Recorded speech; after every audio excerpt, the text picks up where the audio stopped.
Okay, welcome back to my channel.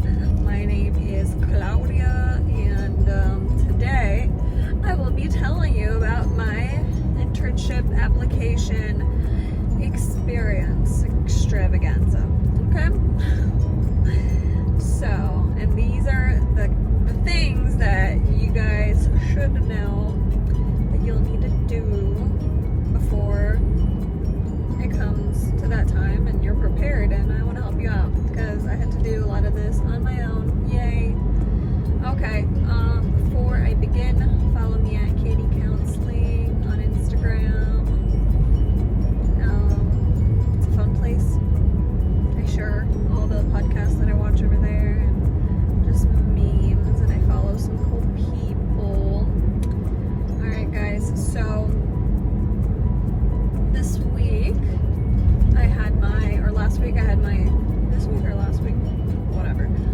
had my Zoom class, intro to internship and practicum, and all the rules were laid out and like what I need to do to secure an internship site, aka a site where I will do my hours.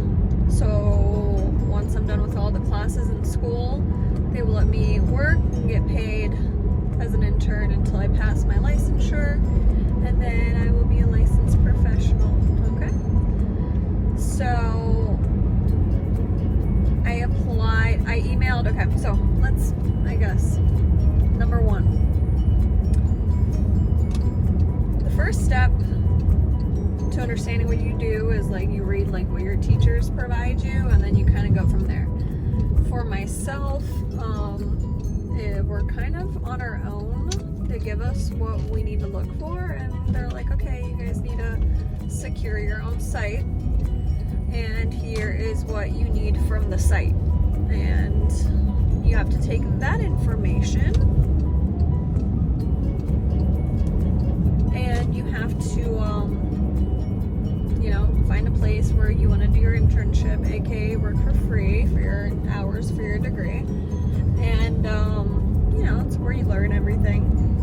Alright, so the second thing you have to do is, once you pick the places where you want to apply at, be cognizant of having a resume ready, most likely a cover letter, and a thorough explanation of what your university requires of the facility. So for the K-CREP accredited program I'm in, you have to do 155 hours in practicum, and there's like a certain amount of hours that you have to do like direct care. I think it's like, 2 to 8 hours a week, I don't remember, of you doing the therapy. And then it's 2 different internships doing 300 hours and then another 300 hours. And that's more hours of direct care, obviously, because this is what you're going to school for and that's what you're going to be doing. So you have to know how to be a therapist to get licensed to be a therapist, right? Yeah, so I reached out to maybe 5 places. One private practice, and the others that were on the list that were provided to me, and then one psychologist that I wanted to go work under. And so I reached out by email by asking, hey, are you taking on any interns? The private practice psychologist never wrote back, but I did write it in like the ask me anything box on their website, so maybe that was the wrong thing to do. I might still call them and see if they're taking on interns, because that might be some like internet automated system.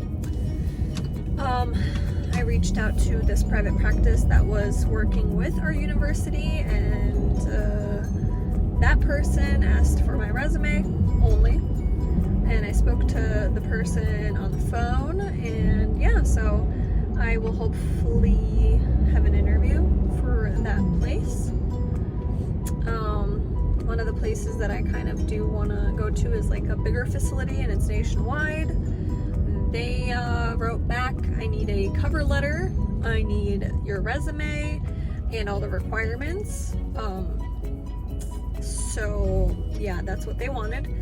Then I had another facility that was like senior care, which they had like no idea what I wanted from them, honestly. They were listed on our thing, and when I reached out, they're like, oh, well, who has to supervise you and what kind of stuff, you know, what do you need?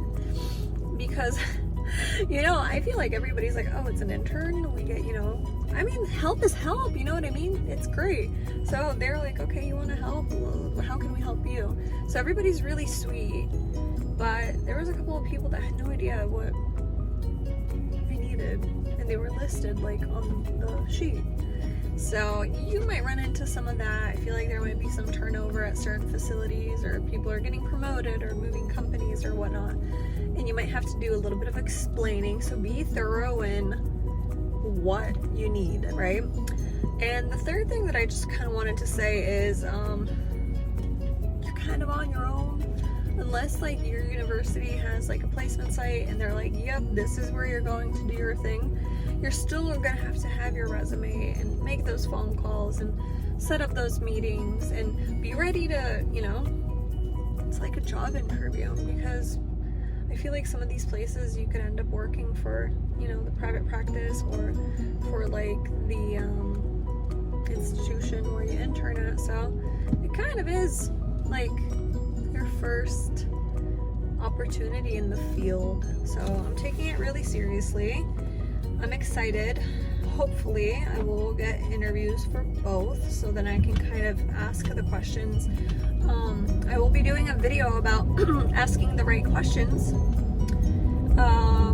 to the supervisor. What is this, number 4? Like, the fourth thing that I wanted to say is do this in advance if that's how your program works, because the private practice place that I'm hopefully getting an interview at, they're taking interns for September and it's only March, right? So you kind of want to solidify a spot, because you never know. There could be, I mean, if it's somewhere you want to be, there might be other people that want the position.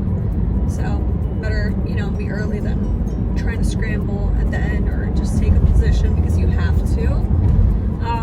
So yeah, I feel a lot better now that I wrote everything out. I did one of those like cover letter generators to kind of help me structure the document, and then I plugged in everything that, you know, kind of works for me.